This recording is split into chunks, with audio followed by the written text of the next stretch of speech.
So let's start with the obvious.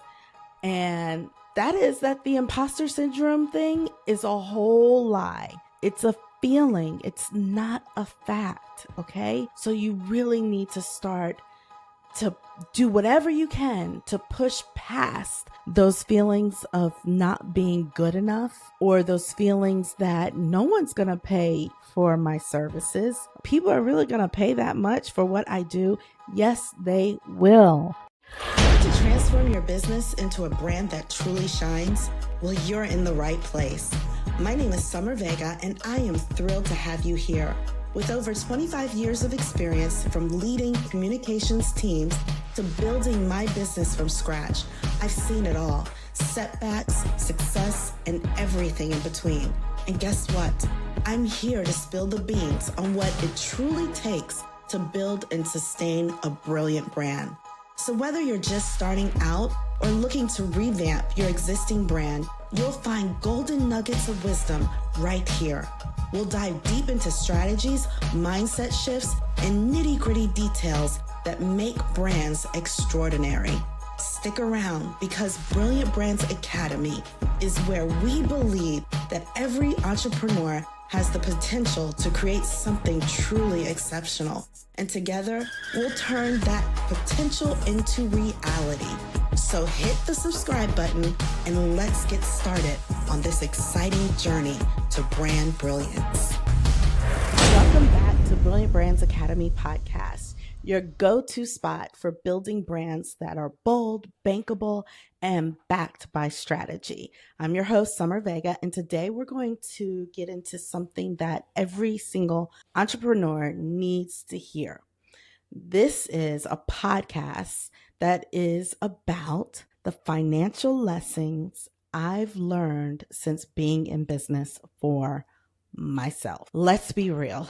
There are some things that nobody tells you when you start a business. The things that can make you or the things that can break you. And dare I say, this very thing, finances, is the reason why most businesses fail before 5 years, because it takes a very thick skin to stick it out. It takes a very thick skin to sacrifice and pursue this dream that you have of being an entrepreneur, despite feeling like you're not seeing the rewards right away. So in today's episode, I'm pulling back the curtain on the mindset shifts and the money truths that have transformed the way that I run my business and that protect my peace. And honestly, I'm still protecting my peace because it is a journey. So, number one, you have got to settle it that imposter syndrome is indeed the actual imposter. So let's start with the obvious. And that is that the imposter syndrome thing is a whole lie. It's a feeling. It's not a fact. Okay. So you really need to start to do whatever you can to push past those feelings of not being good enough, or those feelings that no one's going to pay for my services. People are really going to pay that much for what I do. Yes, they will. There is a reason why you're in this business in the first place. And most likely it's because you are good at what you do. And if it's a business that is more like an investment, then you must be good at handling investments and the business side of any type of endeavor. Okay. So according to a 2020 study by KPMG, 75% of executive women specifically report experiencing some sort of imposter syndrome at some point in their careers. But let me tell you, you didn't come this far by accident. Imposter syndrome will try to convince you that you don't belong in certain rooms and that you've already hit the plateau that you're going to get in your business and in your earning potential. But you belong in rooms that are built for you.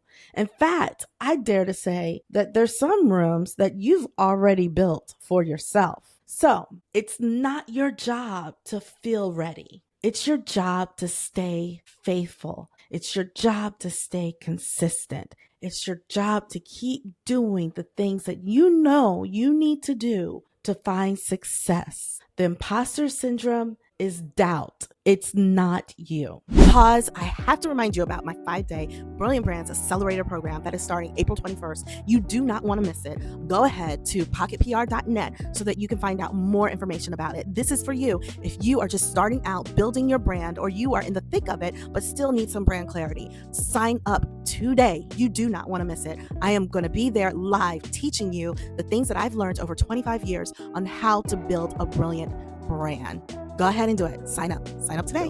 Number 2, high ticket equals higher potential. Oh my goodness.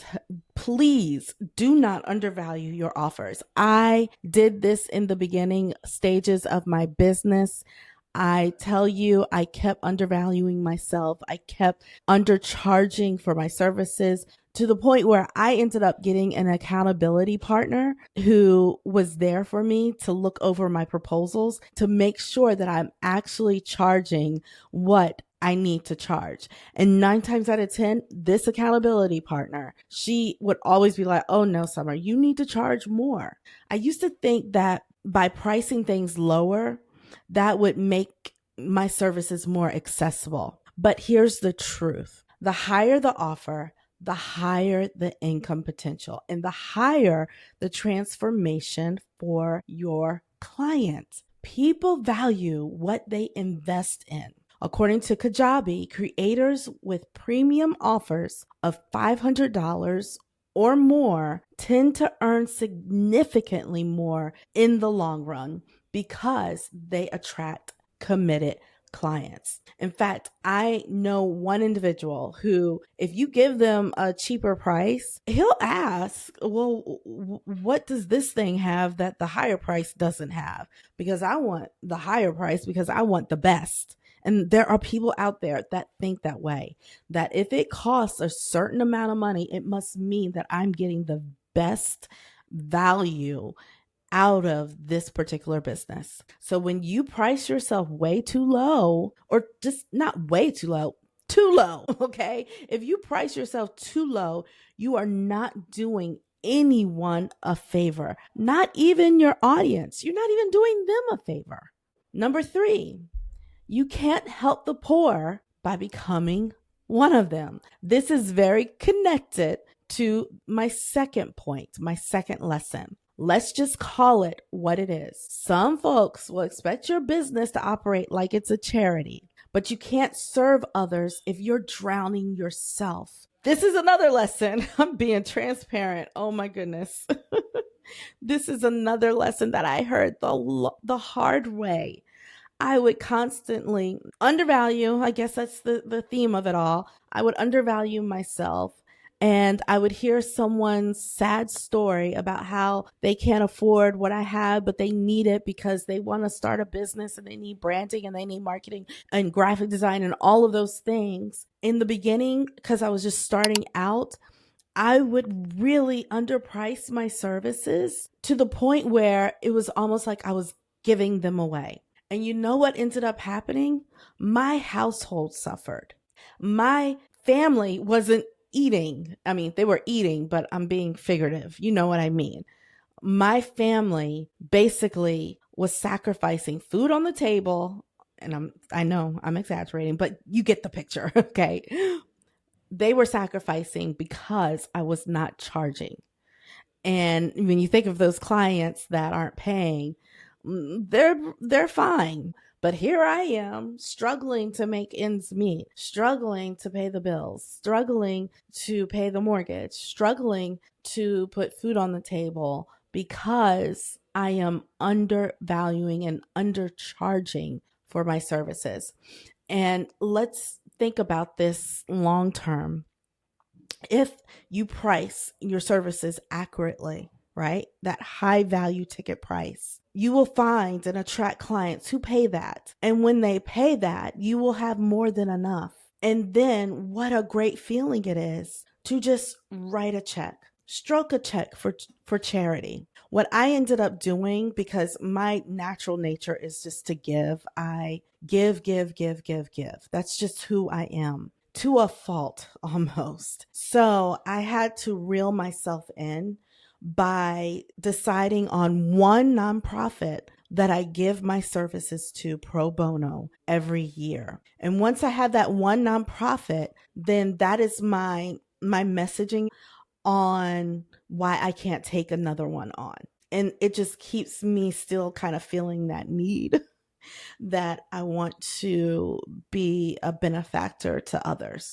You were called to lead, not to bleed. You cannot pour into your business. You can't pour into your community or your family if you're constantly hustling for handouts or giving away your services for free. It's just not sustainable at all. And it's just outright not smart. And yes, we do serve and we do give, but we also charge. It's just a matter of what makes business business. You wouldn't go to Chick-fil-A and ask them to give you a meal for free just willy-nilly. Or you don't sit there and negotiate the price. Or any clothing store, Nordstrom's. You don't go in there and start negotiating the price. The price is the price. And if you can't pay the price, then you move on to the next store. And that's what I have found over the years has happened. Once I stuck to my guns on how much the services that I offer are worth, then I was able to attract the right people who easily stroke the check.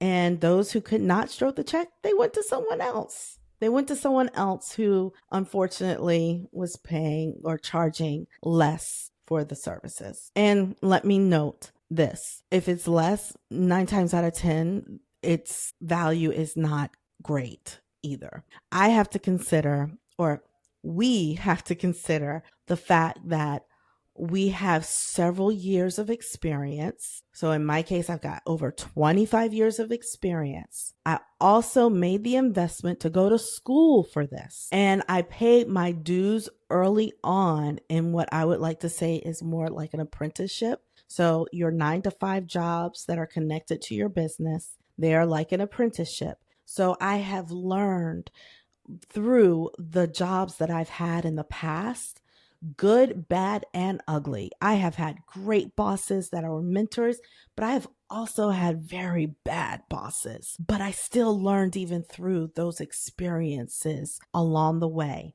So I have paid my dues all this time to get to where I am and to build that confidence in the services that I offer. So you don't just get the point blank service, but you get the years of experience, the years of mentoring I've received, the years of failure that I've learned from, and the years of success as well. So that's what people are paying for, specifically if you're in the service business. Of course, if you're in the product business where you're selling a product, consider your training even there, whether it be training on how to actually create the product or even training on how to manage the business itself. There is something that you have done in the forefront of starting your business that your customers are paying for, that gives the value of it all.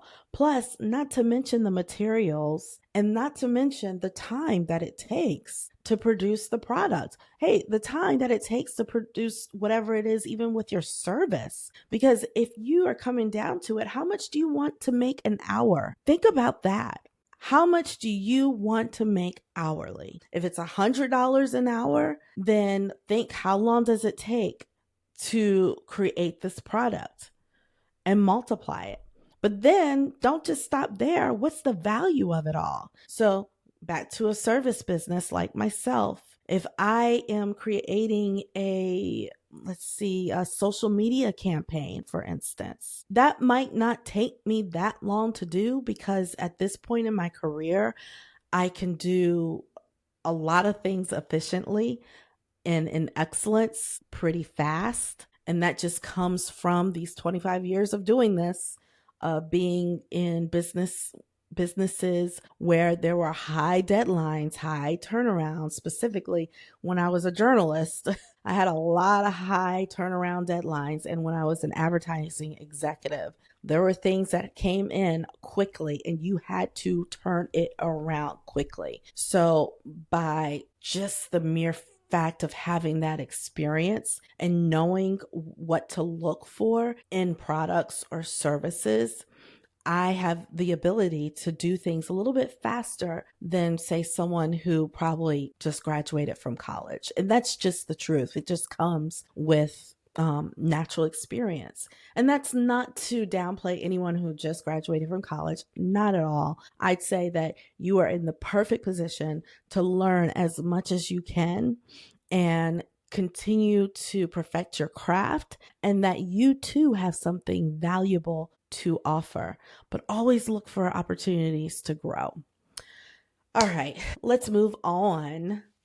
Next is number 4, and that is to charge even your friends and your family. Now, this one might ruffle some feathers, but here it is. Charge your friends and family, even if it's at a discounted rate, because people who pay attention. Free clients are often least committed. They don't show up, they don't do the work, and they don't get results. According to a 2018 survey by the Harvard Business Review, clients who pay full price are 40% more likely to complete a coaching program successfully than those who receive it for free. And I've seen this play out for myself.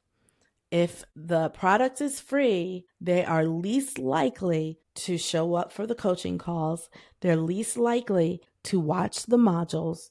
They're least likely to complete the worksheets and read the information. And then what happens? They don't get the success that your paying clients get, because let's face it, someone who's paying for a program that is, let's say, $500 to $1,000 or $2,000, they're going to make sure that they are paying attention because they've made that investment. I don't know about you, but when I put my money somewhere, I'm not going to not show up. I'm going to get the most out of the investment as I possibly can. And listen, your friends and family may never, ever be your biggest supporters. And that's okay. I'm going to be honest. I don't even think some of my friends and family have even listened to this podcast. And that's okay. I've sent it out to everyone. They know I've got one by now, but your calling isn't to be dependent on your friends and family's applause. You are more of a familiar face to them, and perhaps they don't necessarily know you in this business space, and that's fine.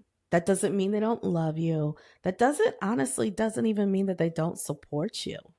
But I would say just don't have an expectancy that your friends and family are going to just jump on board and listen to, read, and do everything that you offer. It's unfair to expect them to, actually. It is, because we want customers and clients that hire us, not just because they're familiar with us, but that they really know what you have to offer. And quite frankly, in some cases, our friends and family don't know the intricacies of what we do. They just know, I guess, the title, our job title of what you do. You'll be shocked how many people are like, Summer, what do you do? And I'm like, I just make people look good. I help them with their branding. I help them get the word out, etc. But my friends and family, most of them have 9-to-5 jobs, so they don't necessarily need my services anyway. Now, number 5 is a good one, and I hope you get here. 6 figures can come suddenly. 1 month, you're scraping to get by. It's just like struggling, And then the next is boom, 6 figures. This is what literally happened to me. From 1 year, and I can't even remember the year because I've been consistent since it happened. But one year I was like making probably like 20,000 a year, if that. And then all of a sudden the next year, boom, things just popped off. And in that year I made more than six figures. And since then, it has been consistent and it's growing. So then my belief system in my business and my belief system in myself has increased as well. So you see, this is why you want to charge what you're worth, because it can get discouraging when you're not getting paid and you are struggling. It's encouraging when you are getting paid and things are looking good and you just have an abundance. This is the thing though.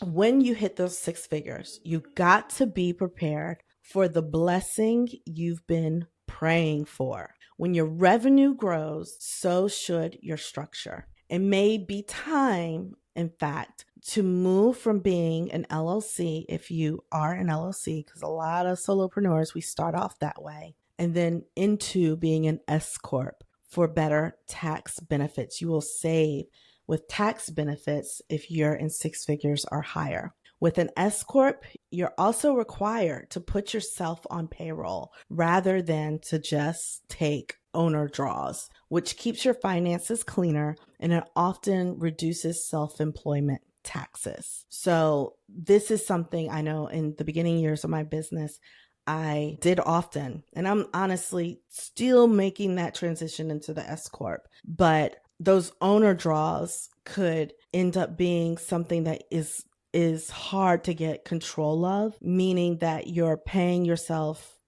as fires happen. You know, you draw money out of your business account because you want to pay this off or you want to do this or that. But once you hit those six figures, it is time to start thinking about the S Corp and putting yourself on a salary. A good CPA is a must, not a maybe, because we have to get our books in order. This is a lesson that I learned, and I am still in that process of doing this right now. Number 6, not every dollar is a good dollar.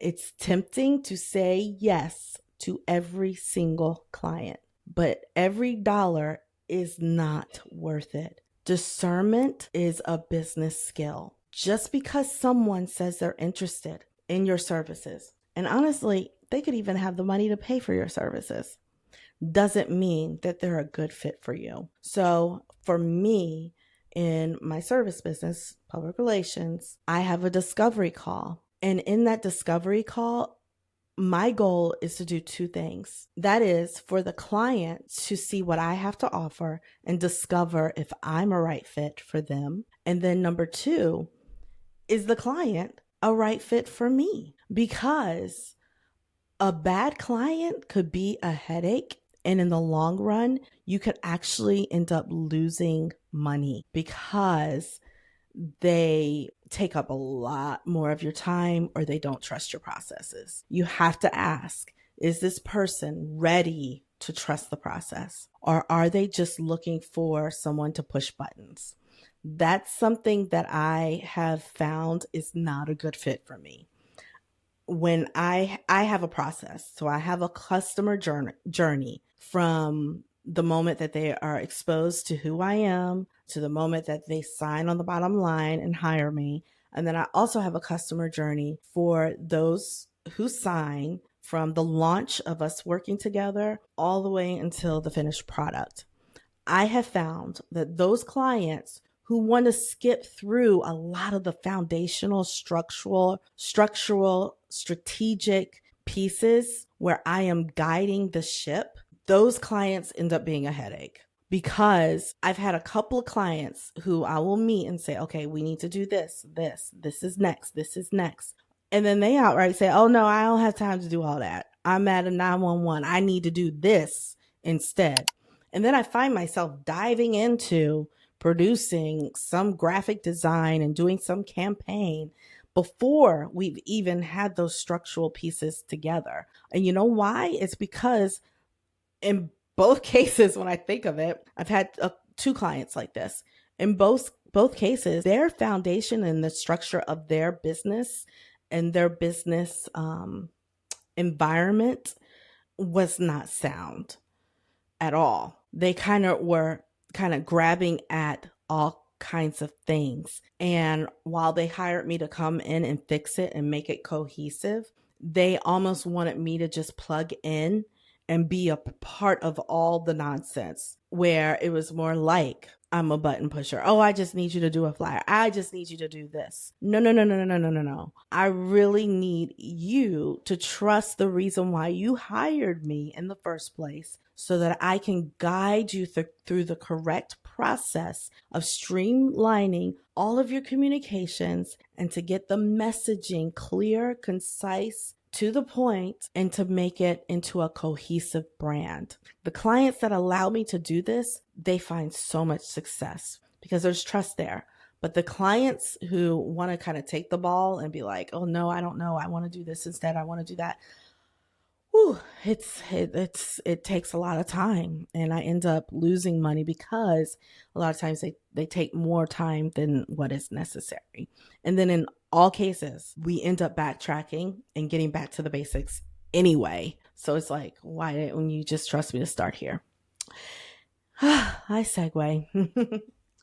The final thing, and I touched on it a little bit earlier when I talked about your 100K years, and that is to get your financial house in order, get your books in order. That means hiring a bookkeeper, tracking every dollar. If you can't hire a bookkeeper right now, then make sure you're using some sort of tool to keep track of your books, and make sure that that tool also has an ability to upload receipts for your expenses as well. I particularly use QuickBooks Online because I am able to itemize all of my purchases throughout the year, and I'm also able to upload receipts for every single purchase. QuickBooks happens to own TurboTax, so that also allows me to file taxes easily as well, because everything is nicely put together and organized from the beginning throughout the year. What I would say with a tool like that is that you have to remain consistent in doing the work of your books every single month. You want to get into the habit of closing out your books every month, because if you don't and you wait, you will find yourself inundated with a lot of bookkeeping work. But of course, hiring someone makes it all easy. They will do it for you. They will do it for you. So the other thing is, you want to make sure you are issuing the 1099s for your contractors, and you are collecting your W-9s up front. If you don't build this foundation now, it'll be chaos when growth hits. According to a US bank study, 82% of small businesses' failures are due to poor cash flow management and the lack of financial understanding. So you do not want that to be your story at all. Now, in closing, so here's your homework. Audit your money mindset, your pricing, and your back office. Decide today that you will run your business like a business, not a side hustle, and definitely not a nonprofit unless it really is a nonprofit. You were meant to thrive, not to barely survive, and not to be scrapping around and struggling from day to day. We are in business for time freedom, and we are in business for financial freedom. So you want to do the things that will give you both in the long run. And let's face it, we want to set up an inheritance for our children's children, as it says in the Bible. It says set up an inheritance for generations to come. Thanks for tuning in to today's episode of Brilliant Brands Academy. If this blessed you and helped you in any way, please share it with a fellow entrepreneur. And if you're ready to build a brand that banks, you know exactly where to find me every week on Tuesdays. Until next time, stay brilliant and stay paid.